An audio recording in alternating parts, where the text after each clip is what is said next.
अमरजीत कुमार। हाँ भैया, इधर आओ। ये अमर फल मिला है? मेरे भैया कुछ भी नहीं मिला है। मेरे विश्वास करो भैया, कुछ नहीं मिला भैया। ये अमर फल तुम्हें मिला है? नहीं भैया। ये अमर फल है, मेरे दे दो। नहीं भैया। ये अमर फल मेरे दे दो। ये मेरे मैं अपना माँ के लिए भैया लेके जा रहा हूँ। अमरजीत कुमार, ये फल देना ठीक है, नहीं इतना मार मारूंगा तुम्हें यहाँ बचाने वाला कोई नहीं मिलेगा। माँ के लिए भैया लेके जा रहा हूँ। नहीं, ये अमर फल अपनी माँ के लिए खिलाऊंगा। नहीं भैया। अमरजीत कुमार, हाँ परम समय कह रहा हो, ये अमर फल मेरे दे दो, अपनी माँ के खिलाऊंगा। अपना माँ के लिए भैया लेके जा रहा हूँ। अमरजीत कुमार, अपनी माँ के लिए खिलाऊंगा। नहीं भैया, अपना माँ के लिए लेके जा रहा हूँ। ये अमर फल नहीं भैया, ले लेंगे।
लगा छोटे वाले घाटा का लुटा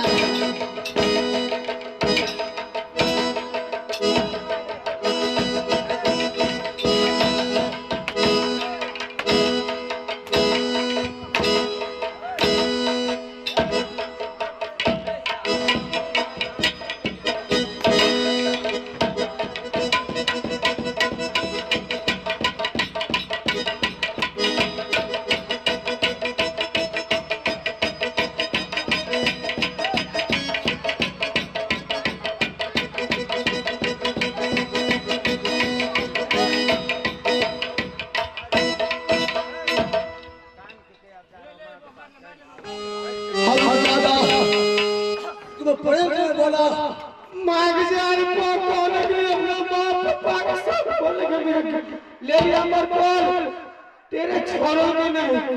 अमरजीत कुमार, ना झगड़ा करें, नहीं झगड़ा करें, दोनों तो एक बेटे अच्छा, ना झगड़ा करो, जा जो बेटा है चल जा। तेरे के लिए राजमावा में कोई भी हर हिस्सा नहीं देंगे, और नहीं रहे राजमावा में तेरे हर हिस्सा तुमको नहीं मिलेगा। अमरजीत कुमार, आज तुम्हें राजमहल में हाथ इज्जत नहीं है। ये राजमहल मेरा पिताजी का है। आज तुम्हें चले जाओ। कथी ले लौड़े जा छपारा से आज मैं का आवाज के टोक के दिए पहले चल गया करो मंत्री, ये बता तुम्हें यहाँ राजमहल को तो दरबारी हो। हाँ, ये बता राजमहल किसका बेरा है? किसको? राजमहल हमरा ख्याल से दोनों भाई के हाथ में। अरे राजमहल संभालना कौन है? असल गलती तोरो छै, गलती ओकरो छै। आज तो बड़ भाई रो ओकरा हाथ में छोड़ दे, आ तू मारलो तो कोनो बात नहीं, आ ऊ जे मार बैठले तो गलती नहीं करके। हाँ मंत्री, यहाँ से तो सारे बात तुम्हें करना है। हमने कहा अरे हम ककरो तरफ नहीं छी। अरे हरामजादा, दरबारी है तो हां हम ककरो तरफ क्या रहना। तुम चलो, उचित बात तुम्हें कहना है। अच्छा चलो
हाय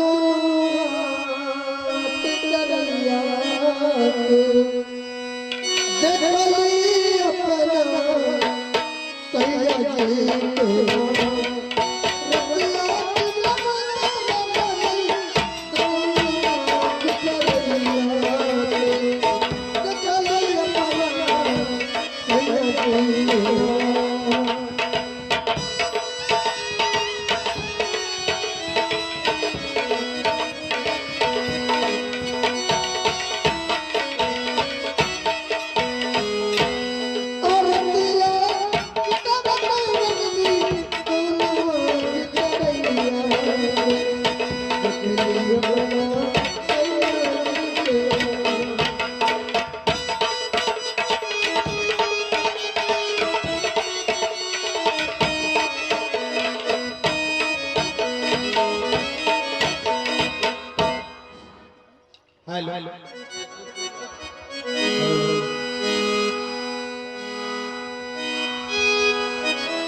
मेरा दोनों बेटा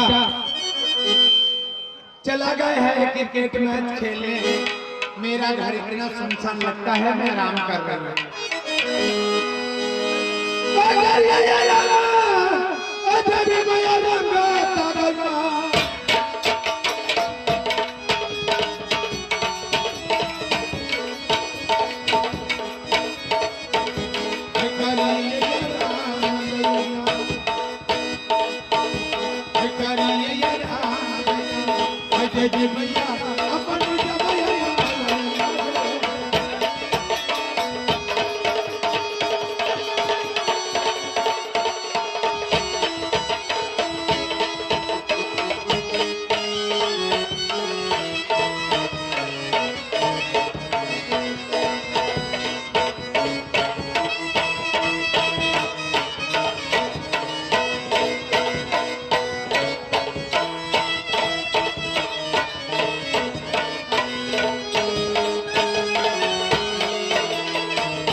अरे क्या हुआ बेटा? माँ आज एक बात बतलाओ, ये राज मोहब्बा मेरा है कि नहीं? अरे बेटा हाँ तुम्हारे हैं। क्या हुआ बेटा? ऐसे सवाल क्यों? तुम तो मैच खेलने गए थे। माँ ये राज बाबा मेरा नहीं होगा तो राज मोहब्बा में आग लगा दूंगा मैं। अरे के नहीं रह जाने रे राजा मोहब्बा में। अरे के नहीं रह जाने अरे सनमा के यार। अरे के नहीं रह जाने दुलरुआ।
क्या हो गया?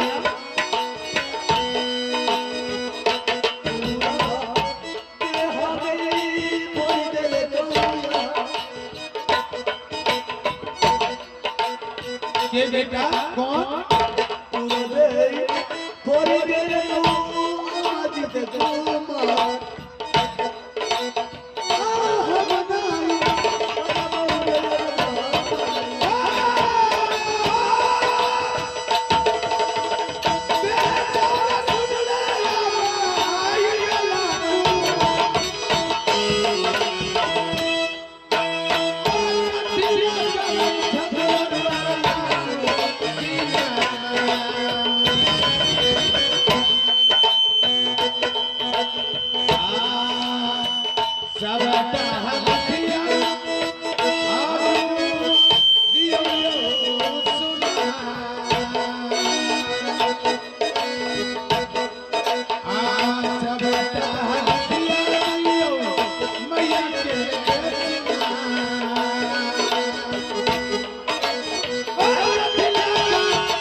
की बलाल क्या कहना छोटू माँ हाँ ये अमरजीत कुमार बोला है, ये तुम्हें राज मोहब्बत में तुम्हें कोई हक हिस्सा नहीं है। कौन हाँ हाँ अमरजीत कुमार बोला है तुम्हें राज मोहब्बत तुम चले जाओ। क्या राज मोहब्बत से चले जाओ हाँ हाँ रानी सोना, सबसे पहले ये बताओ मामा जी जे राज मोहब्बत राज में पहले तू जला कि पहले तोहर हरकत नहीं है? पहले तो हमें ये मामा जी ठीक, पहले जन्म इंदल के भेल कि पहले जन्म अमरजीत के भेल? पहले तेरे बड़ा बेटा इंदल कुमार है। अमरजीत कुमार छोटा, हाँ इंदल कुमार बड़ा। लेकिन आए दोनों भाई के जे कन्या लड़ाई देख लड़ाई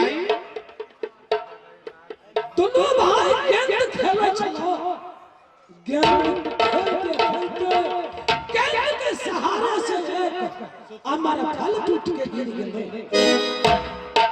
लेकिन अमरजीत कुमार फल लेके जाई छे, इंदल जोर जबरदस्ती अमर फल छीन तई खातिर कन्या अमरजीतवा बड़ भाई इंदल है।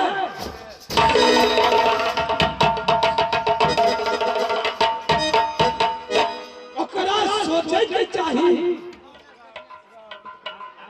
जे गलती भेले से भेले माफ कर ले छी, लेकिन इंदल कुमार के उठा के बचाए के रग रग एड़ी से ससा हमरा बाबू के मारलक। अच्छा देख लिए मामा जी ना को मारलक हमरा बेटा के। अब की कहे छला क्या इंदलवा राज मोहब्बत राज से तू निकल जो, राज मोहब्बत में तो हर कोई हक